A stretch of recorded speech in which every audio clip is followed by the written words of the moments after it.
Assalamualaikum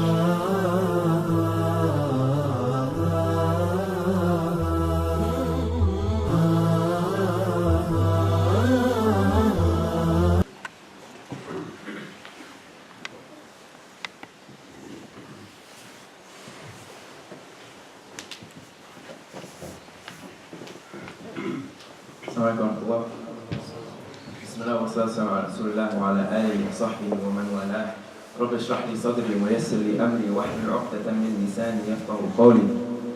Allahumma 'allimna ma yanfa'una wanfa'na bima 'allamtana wa zidna 'ilman innaka antal 'alimul hakim. Wa tub 'alayna innaka anta ya mawlana at-tawwabur rahim. Say amin. Surah Yasin. It's just so poetic, and it's such a beautiful surah, subhanAllah. Who kind of understands the story of that part, وَجَاءَ مِنْ أَقْصَى الْمَدِينَةِ? Does anyone? Have you guys heard of it? It's such a beautiful story, subhanAllah. Like a really basic, high-level version of it is وَجَاءَ مِنْ أَقْصَى الْمَدِينَةِ رَجُلٌ يَسْعَى. So actually before that, there was a group of Muslims that came to a village or a town or a nation. And this is all just coming from my memory from what I've learned, so please excuse if I make any mistakes from it. But subhanAllah, what it is basically a group of Mursaleen. They came to a village or a nation. And they're telling them, they're spreading the word of Allah subhanahu wa ta'ala. Make sense? Yes, no? So when I talk, I like you guys to talk back. Make sense? Kinda, yes, no? Yes. Huh? Yes. Okay.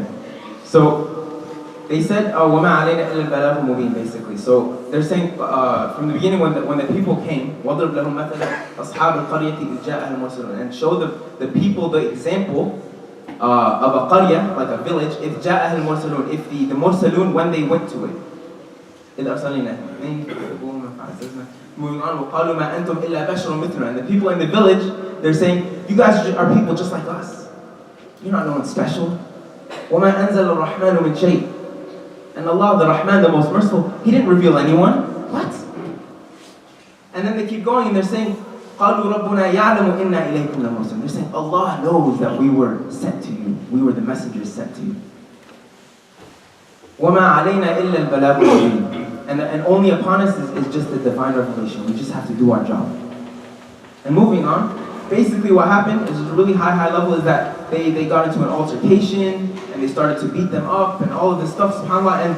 And then a person came in Aqsa al-Madinah, from the outskirts of the Medina, from the outskirts of the village. Someone came. وَجَاءَ مِنْ أَقْصَى الْمَدِينَةِ رَجُلٌ يَسْعَى. Someone walking. قَالَ يَا قَوْمِ اتَّبِعُوا الْمُرْسَلِينَ. He's saying, oh people, follow the Mursaleen, follow the messengers that came to you. And he's saying, اتَّبِعُوا مَنْ لَا يَسْأَلُكُمْ أَجْرًا. Follow the people who are not asking you for anything. They're not asking for anything, they just want you to follow the path. وَمَا لِيَ لَا أَعْبُدُ الَّذِي فَطَرَنِي وَإِلَيْهِ تُرْجَعُونَ أَأَتَّخِذُ مِن دُونِهِ آلِهَةً إِن يُرِيدُونَ رَحْمَةً لَا تُغْنِ عَنِّي شَفَاعَتُهُمْ شَيْئًا وَلَا يُنْقِذُونِ إِنِّي إِذًا لَفِي ضَلَالٍ مُبِينٍ. And then afterwards, when they beat him up, and right before this guy, they start beating up the guy who told them to follow the messengers. They're beating him up. And as soon as he's dying, this is from the tafsir class that I took with Sheikh Yasir Qadhi. He's saying as soon as he was about to die, it was said to him, قِيلَ ادْخُلِ الْجَنَّةِ. SubhanAllah. He stayed firm on his belief, and as he was getting beat to death, it was told to him, you will be entered upon paradise. And subhanAllah, the thing that hits me the most is the last ayah. And he was saying, قَالَ يَا لَيْتَ قَوْمِي يَعْلَمُونَ. He said, I wish my people, the people that I was warning them, I wish they knew. Imagine as you're dying and you see Jannah, I'm going to be so happy. I'm like, alright, bye guys, thanks, But he's saying, I wish my people knew. He cared so much about his people. He said, I wish they knew بِمَا غَفَرَ لِي رَبِّي وَجَعَلَنِي مِنَ الْمُكْرَمِينَ. Allahu Akbar. He's saying, I wish they knew about how Allah forgave me and جَعَلَنِي مِنَ الْمُكْرَمِينَ, and made me amongst the people that are extremely noble. And the reason I'm talking about these ayat, actually I was going to do Surah Maryam, but I felt like this was I randomly thought of Surah Yasin. I was like, let's just do it, inshallah. And the reason I'm mentioning what I just recited is because a lot of times when we're praying, we don't know what's being said. Just like Shaykhna right here just beautifully mentioned, we don't really understand what's being said in the salah. We just pray, and then that's it. It's just a beautiful voice, pretty voice, mashallah, jazakallah khair, brother, assalamu alaikum. We just leave. And that's it. That's the whole scope of it. And the beauty in the Quran isn't in the way it sounds. No doubt it's extremely beautiful and it's poetic and it's just beautifully worded, right? It's just beautiful. It rhymes. Imagine that. Just this divine revelation, these words that Allah subhanahu wa ta'ala said, they rhyme too sometimes. And they just sound beautiful to the ear and they reassure your heart and you rest. Like, look at how quiet the room is right now from the Quran. Don't attribute all of this to the reciter.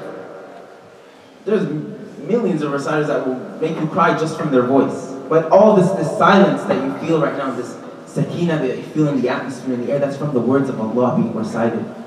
And you all did an amazing job, mashallah, for listening to it. And when the Quran is being recited, we always stay quiet and we listen to it. And then that's where the sakina comes in. That's where that peace and that calmness comes in. Do you guys feel it or is it just me? Yeah? Huh? Yeah. So, a really big goal for us to have as Muslims is to kind of try to aspire to understand what's being said in the Quran. It's extremely important for us. It helps us. Wallahi, it makes our own lives as Muslims even easier. Because there isn't a problem in this whole world that this book couldn't fix. How long ago was it revealed? How many years? Shout it out. 1,400 years ago, 1,400 plus. This book came as a cure to mankind. Yet it still solves problems nowadays with our iPhones and our cars and everything, and all that technology that we have. A book that came 1,400 years ago has solutions to things that we go through today. Allahu Akbar. Say Allahu Akbar. Allah subhanahu wa ta'ala prescribed like this book, وَنُنَزِّلُ مِنَ الْقُرْآنِ مَا هُوَ شِفَاءٌ. He said we put in this book what's a cure for mankind. The world went 600 years before the Quran was revealed, before any prophet. This planet went through 600 years of pure darkness and ignorance until Allah felt it was necessary and it was time to send the final book, to send the final messenger. And He chose us to be the ummah of Prophet Muhammad sallallahu alaihi wasallam. We're so lucky, wallahi, we're so fortunate to be amongst this ummah. I know some of you guys have seen that video on YouTube where it's talking about a conversation where Musa alayhi salam is having with Allah subhanahu wa ta'ala. And he's saying, oh, Ya Allah, I see that there's a people who, when they want to do a sin, but they don't do it, كَتَبَتْ لَهُ حَسَنًا, you gave them a good deed. Just because they wanted to do the sin and they didn't do it, you gave them a good deed. اجعلهم أمتي يا ربي. He's saying, oh Allah, make them my people. And he said, no. Allah says, no, that's the ummah of Muhammad. That's us. Sallallahu alaihi wasallam. And then he says, Ya Allah, I see that if someone wants to do a good deed but doesn't do it, you still give him a good deed. Make them my people, Ya Rabbi. And Allah says, no, they're who? Ummatu Muhammad. Look how blessed we are and how lucky we are. Prophet Musa wanted us to be his people. Allahu Akbar. Prophet Musa is one of my favorite prophets. Like, his stories are unreal. And he wanted to be, he wanted the privileges that we get. Say Alhamdulillah for Islam. Alhamdulillah. And all of these things that we learn about our religion that just make it so beautiful, they're right here. The answer to everything, wallahi, it's here. It's here and in the sunnah of the Prophet ﷺ. And when this blessed month of Ramadan comes, it's a beautiful opportunity for us to finally build that reconnection with this book. Before the Imam goes up to do the Taraweeh, check the Quran and check the translation. Like, maybe I want to kind of get a little grasp of what the Imam is saying. Maybe I'll understand the story that he's about to recite. Maybe he's going to do Surah Yusuf. Let me polish my memory on the story of Prophet Yusuf alayhi salam. And once it's like or the Prophet Musa alayhi salam. And once he gets to that ayah, كَلَّا إِنَّ مَعِيَ رَبِّي سَيَهْدِينَ, that's when your heart will just melt. Allahu Akbar. Imagine, check out this story, subhanAllah. Prophet Musa was being chased by Fir'aun, the worst of tyrants, the worst being that ever lived. You guys listening? Imagine being chased by someone who used to boil babies for fun. This guy was the worst, right? I know. He was the worst. Worse than anyone you can think of today. Worse than that. And he's being chased and he got cornered at the sea. And his people around him, the people around Musa alayhi salam, they're saying, oh my God, we're done, man. Why did we follow you, Musa? Fir'aun's going to cut our heads off. He's going to kill us. And then what did Musa say? كَلَّا إِنَّ مَعِيَ رَبِّي سَيَهْدِينَ. He said, no, don't worry about it, guys. Inna ma'i rabbi sayyid. Allah is with me, he'll guide, he'll help us. And what happened right after that? The ocean split. Allah split the ocean for Prophet Musa alayhi salam. I think the mic died, so I'm just gonna scream. Is that okay? Yeah. This is where, oh. Can you hear me? Yes. Okay, false alarm. So, like, look at that. Imagine, like, wallahi, like, when I know a story in the Quran, like, for example, this story of the Aqsa Medina, the guy who came from the outskirts of the Medina. If I was praying and I knew this story, I would enjoy the salah so much more. It wouldn't just be me sitting here thinking about how my feet are getting so soft and tender from the standing, and I'm just like, Ya Allah, this imam is taking way too long. He's in his fields way too much. I just want to go down to ruku', please. Well, I remember one time when I was much younger, and you know the long witr dua? Do you guys do that here, right? Where the imam would take extra long and make dua for every city in the world. You know what I'm talking about? Well, I was with my friends one time. This guy's a big, muscular guy, and he's crying. And I'm like, mashallah, this guy has such an amazing connection with Allah. I want that. Well, I'm thinking, like, man, I want to be like this big, muscular guy. Not only is his body big, but his iman is bigger too. And then after salah, I was like, man, how did you, I was just thinking about how my feet hurt. Like, how did you, get yourself to cry from just like a basic dua? And he's like, oh no, I was crying, my feet hurt. I was in pain, man. SubhanAllah. But imagine there's actually people in that musalla when we were in who were genuinely crying. And when we went down to sujood, they were crying even harder.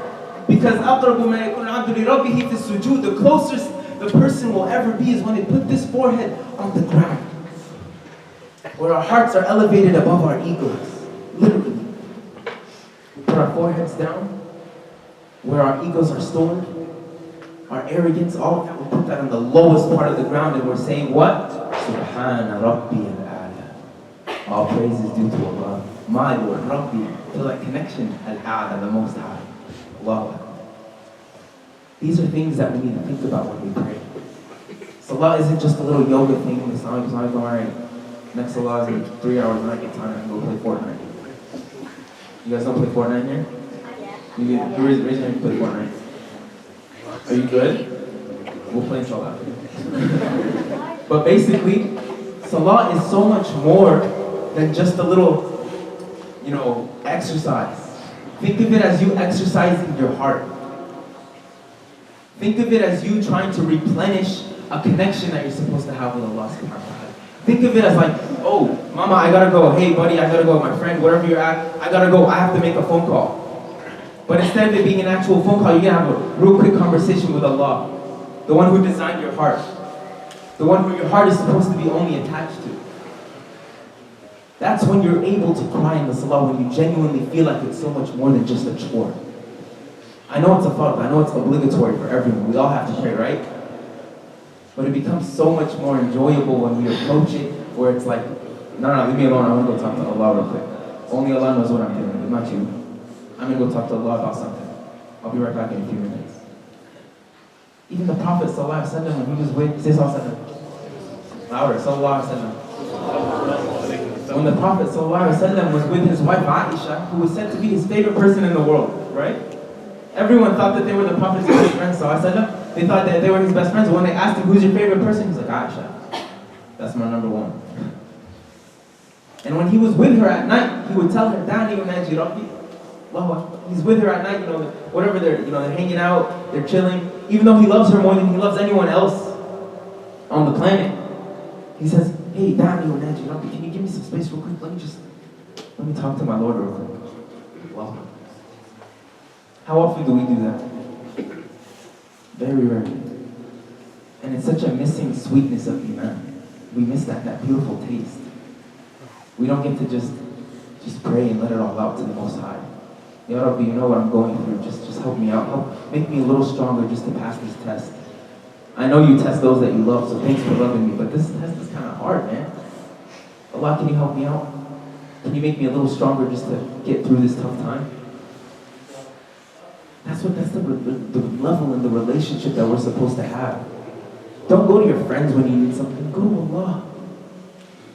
He knows everything. He's capable of everything. He gives everything to us. The clothes that we're wearing on our back, He gave them to us. He gave us our personalities. He knows what our personalities are. Doesn't he deserve it? Doesn't he deserve to be that number one on the speed dial? Yes or no? Yes.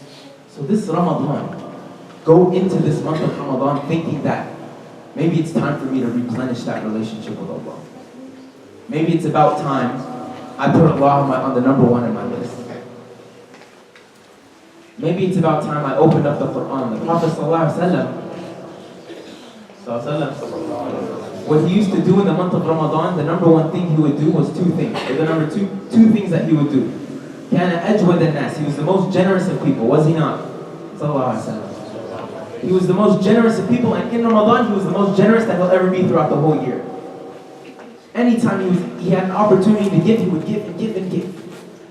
That should be a new thing for us to do this month of Ramadan. Any charity you see, you have a few extra pounds, not dollars, huh? You have a few pounds in your pocket, I'll just give it to this guy real quick. You see a guy who's sitting in the street, whether it's hot or cold, give it to him. Wallahi, every pound that you give to someone will come back to you tenfold. And in Ramadan, how many times are good deeds multiplied by? Shout it out. 70? Is that it? 100? It's between 10 and 700 times. Subhanallah. He loves us so much, He gives us so much, He's just throwing the good deeds at us. Just do the good deeds, I'll give you. And on top of all of that, in the hadith, He says, Allah says that the reward of fasting, that's on me, I got you. Allahu Akbar. He doesn't say, I'll give you this many good deeds for every day you fast. He says, don't worry about it, I'm going to give you good deeds. And the other thing that the Prophet ﷺ used to do in the month of Ramadan was he used to recite the Quran as much as he could. And he would recite it and read it to Jibreel alayhi salam every night. He had a study buddy. And the coolest study buddy ever. It was an Archangel Jibreel. Allahu Akbar. He used to recite the Quran to Jibreel every night.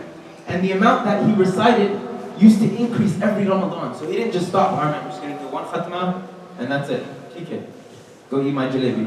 That's it. You know? No. Sallallahu Alaihi Wasallam used to recite more every Ramadan.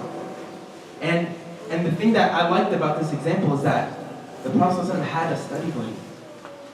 A really good tip for us to have is someone that we can recite the Quran with. Find a friend like, hey, Ahmed, what's your name? Ibrahim?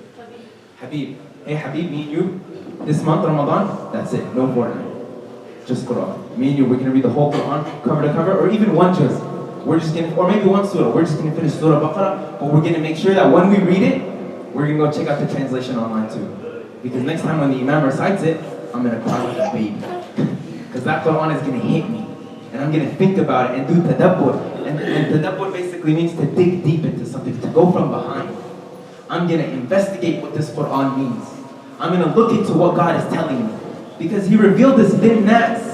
شهر رمضان الذي أنزل فيه القرآن هدى للناس. Allah revealed this Quran for mankind. For us, it was our gift. Are you going to ignore a gift that someone gives it to you? It's from the Sunnah to accept gifts, isn't it? Imagine a gift from the Most High, Allah. He gave it to us. So we need to grasp it and think about it as much as we can. And He's saying, أَفَلَا يَتَدَبَّرُونَ الْقُرْآنَ أَمْ عَلَىٰ قُلُوبٍ أَقْفَالُهَا. He's asking, Allahu Akbar, He's saying, Allah the Most High is saying, don't they think about what I'm saying? Imagine you're giving someone instructions like how to make a sandwich. You tell them, get the bread, get the halal salami, halal cheese, halal chicken, and then you put the bread on top and you eat it. And the guy gets like the cheese and then the bread in the middle and this. You're like, what are you doing? Don't you think about what I just told you? I just gave you instructions. Now imagine that on how we live our own lives. When Allah subhanahu wa ta'ala has given us His book and He's telling us how we do things and how we should love Him and the connection that we're supposed to have, and we just ignore it. It's in through one ear, mashallah, nice voice, Shaykh, out the other ear. And that's it. This Quran is supposed to go to our heads and through our ears. It's supposed to go straight to our hearts. Say what? To our hearts. Yeah. Okay. And think about this. These are some very knowledgeable people and scholars that we should look up to. For example, one of them was Sufyan al-Thawri. Who's heard of him? Hands? Basically, he was known for his extreme amount of salah and of ibadah that he used to do. He used to pray it was said that he used to pray 100 nafil rak'at every day. In the normal days, not in Ramadan. He used to pray 100 rak'at. We're out here struggling to do 17. MashaAllah. And he used to pray 100. He was known for it religiously. And in the month of Ramadan, he would push aside most of his ibadat and focus on the Quran. This month of Ramadan is Shahrul Quran. Shahrul Quran, the month of Quran. Allah cured humanity in this month. How blessed is it? Open up the Quran and just sit and just reflect. Surah Al-Fatiha. How many ayahs in Surah Al-Fatiha? Shout it out. 3. Not one. Huh? 3? No. 7 and 7 to 8. Depending on the right cutting. How many? Looking at your body, okay? Anyways, those 7 verses, you can write a book about the tafsir. The meaning behind that surah we recite however many times every day in every single salah, you can write a book about what it means. It's so deep. The Quran is so rich in meaning, yet we just ignore it. We just, Surah Furqan, Prophet he's saying, وَقَالَ الرَّسُولُ, or Allah says, وَقَالَ الرَّسُولُ يَا رَبِّي, oh Allah, the Prophet said, Ya Allah, إِنَّ قَوْمِ اتَّخَذُوا هَذَا الْقُرْآنَ مَهْجُورًا. Allah. He's saying, oh Allah, my people, they're ignoring this book, they've neglected it. We shouldn't be like that. This is our chance. We're done neglecting this beautiful, beautiful, perfect book. Where there were scientists, or against Islam. There were people that studied Arabic all of their lives, and they tried to find a little baby haraka mistake, a little misplaced symbol, and they couldn't do it. Well, every time they would try to refute the Quran, the scholar would be like, oh no, Allah said it because of this. Try again. Come back next time. This book is so perfect. 1400 years later, it still remains unchanged. Is that not by itself a miracle of Allah? Allahu Akbar. Say Allah. And Allah subhanahu wa ta'ala, this is another beautiful thing about our beautiful Rahman, the most high, the most generous. Allahu Akbar. He doesn't reward us based on how much Quran we read. He rewards the effort that we put behind it. Because some of us, mashallah, they've spent their whole lives reciting the Quran, where it's just a piece of cake. They'll do a whole khatmah in a week. And others, they'll take a whole month just to finish one surah. Who gets more good deeds in this case? The one who does the whole Quran or the one who does one surah? The one who struggles more. MashaAllah. Agreed? That's awesome, dude.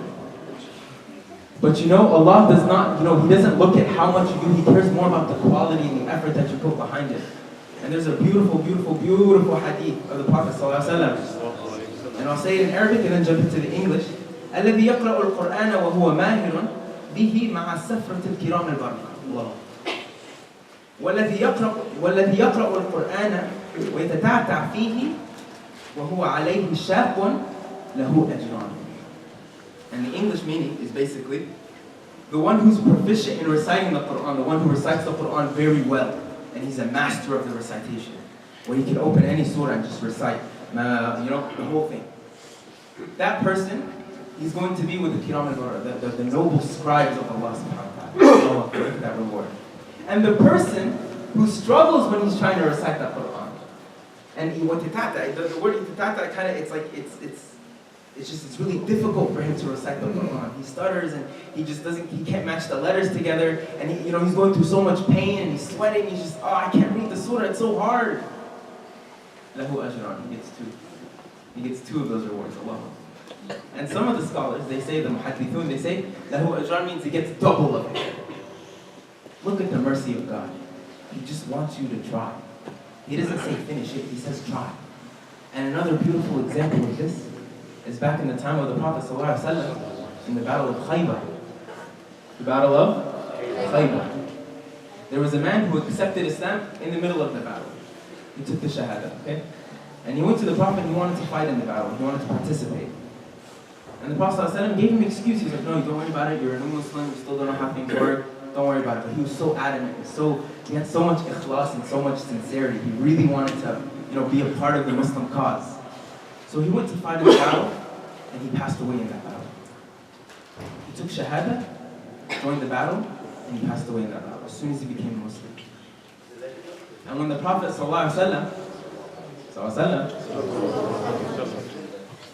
and when the Prophet found his body, he looked at him and he said, دخل الجنة ولم يسجد لله سجدة واحدة. Allahu Akbar. He saw his, Allahu Akbar, say it again. He said when he saw the body of this man who just accepted Islam, he said, دخل الجنة, he went to heaven, he went to paradise, ولم يسجد لله سجدة. He didn't even put his head down one time in sujood. Allahu Akbar. Why is that? Because he was so, his intentions and his ikhlas and his love for Allah subhanahu wa ta'ala was so pure. He just wanted to get out there and participate with the Muslimin. He loved the religion of Allah subhanahu wa ta'ala that he didn't even have to pray. And I'm not saying, okay, don't pray, you know. This was the specific case. And it shows you how Allah rewards the effort more than he rewards the outcome. If the Quran is hard for you, but you persevere, you push yourself and you say, okay, that's it. I'm going to go to my shaykh tomorrow or my shaykha. I'm going to go on YouTube and listen to a reciter and repeat after him and copy after him every single time until like I've just given up. Until like I can't sleep. I'm just going to go. I'm going to, grind really hard. I'm going to go every day to the masjid with my shaykh. And we're going to learn how to recite the Quran. Allah will reward you so much for that. Every letter that you recite because of the effort that you put, that real jihad, that sacrifice that you do, Allah will reward you for it. So don't, we say in the US, don't sleep on that. You guys kind of get what that means? Don't ignore it.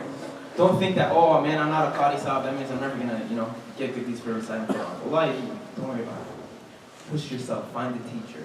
Watch the YouTube videos. There's so many resources online that you can learn to recite the Quran. And once you're done with the tajweed and you've learned the rules of Quran, learn the meaning behind the Quran. There's a reciter, who knows Sheikh Minshawi? Hands.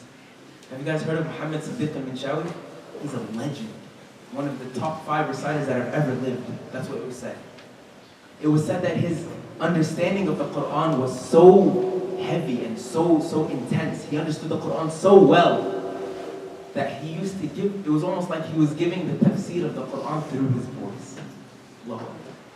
He used to feel the Quran so much that when he would recite, it was as if he was explaining the verses just through the passion of his recitation. That's the beauty of the book of Allah subhanahu wa ta'ala. The book of Allah subhanahu wa ta'ala brought us all here today right now. Can you guys not feel the angels in this room? Allahu Akbar. That's the blessing of the Quran bringing us together. And speaking of togetherness, in this month of Ramadan, look for more friends that you can invite to the masjid. Hey, we have this iftari event, we got a speaker coming in, or the reciter that leads in this masjid is really cool, you should come meet him, whatever it is. Let's just go pray together, maybe we can hang out after Salah. Invite people to the masjid. Let this be a chance for you to build your Islamic network. Make more connections, make more friends. Hey, oh, you play Fortnite too? What? What level are you? Dude, let's be friends. You want to come to the river with me tomorrow? Like that.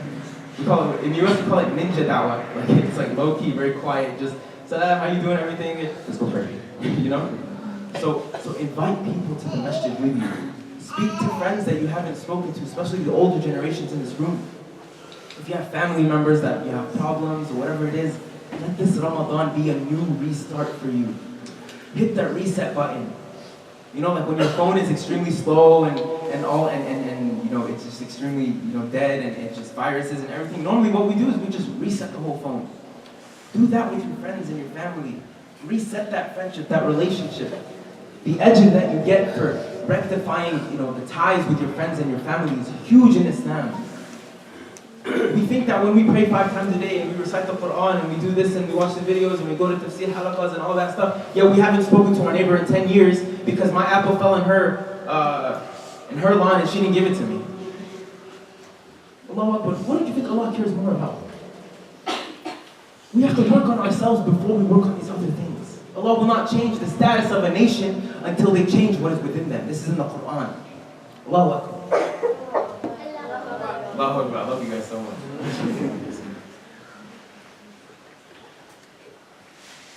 So what 2 things are we going to work on this Ramadan, inshallah? Someone shout them out. There's 2 things that we mentioned.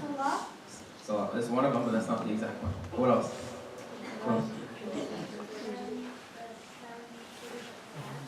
Quran. And the other one that I mentioned a little bit in the beginning, generosity. Allah. Every chance you get, give in the sake of Allah. Give. The Prophet ﷺ was known to give. And he was so poor. Yet he still gave. Look at us with our, Mercedes and Audis and all that stuff. And we're like, oh man, I already gave last month. Fellas, take it. It's okay. Two things, Quran and giving. I ask Allah subhanahu wa ta'ala to allow us to make this blessed month a means for us to reset our hearts. Amen. Say Amen. Amen. Allow us to replenish the relationships we have with one another. Amen. And to allow us to replenish the relationships we have with Him. Amen. And I ask Allah subhanahu wa ta'ala to purify our hearts. Amen. From any riyat, from any hypocrisy, from any disease in the hearts. We ask Allah subhanahu wa ta'ala to get rid of those from our hearts. Say Amen. Allahumma ya muqallib al-qulub thabbit qulubana ala dinik. Ya hayyu ya qayyum. Allahumma ij'al al-Qur'an rabi'a qulubina. Ya Allah, we ask you to make the Quran a spring for our hearts. Amen. Ya Allah, we ask you to make the Quran and your word and your ibadah the first thing we rush to when anything comes to us, Ya Allah. Amen. Whether it's good or bad, we ask you, Ya Allah, to always make our relationship with you the number one relationship priority in our lives. Amen. وصلى اللهم وسلم وبارك على سيدنا محمد وعلى آله وصحبه وسلم تسليما كثيرا.